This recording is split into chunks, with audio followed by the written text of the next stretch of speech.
Okay, the next feature here then is your impedance selector. This is very, very important for a tube amp.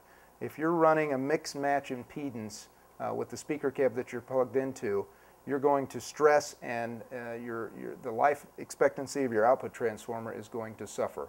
And it's going to affect your tone. So make sure, as you can see here, these are marked with the speaker outputs. You have a main speaker out and an extension speaker out.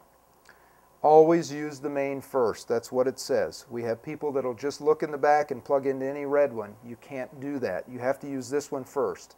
If you plug into the extension and the main is not plugged in, there'll be no output from the amp. You may hear a little bit, but you're going to think something's wrong with the amplifier. So use the main first. This is the one, if you're using a half stack like this, will go one speaker output into the back of the cabinet. Our cabinets are very similar to the Marshall style input jack. They have a 4 ohm or a 16 ohm mono input or an 8 ohm stereo. Obviously, to run stereo, you're going to have to run both speaker outputs into both inputs on the back of the cabinet. Most of our guys, all of our artists, use this in mono mode. Mono is just a much more throaty, more projected tone.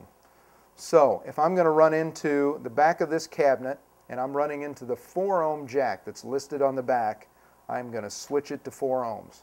If I'm in 8 or 16, again, the amp's not going to sound that great, and it's going to damage your transformer over time. So always make sure, if I run into the 16 ohm jack on the back, set it to 16. Make sure it is set up correctly. Let's say I'm running a full stack cabinet with this head. So I would run one cabinet out of the main into the top cab, the other extension output into the bottom cab. Make sure that you run into the 16 ohm mono jack when you're using a full stack configuration. Then I would switch it to 8. Two 16 ohm cabinets together actually makes a total of an 8 ohm speaker load. So you want to set it to 8. If I had two cabinets that had 8 ohm mono, then if I was running two 8 ohm cabinets, I would set it to 4. So it's easy when you're doing one cabinet because you can just pick which one you're plugged into. When you're running two cabinets, it basically cuts it in half.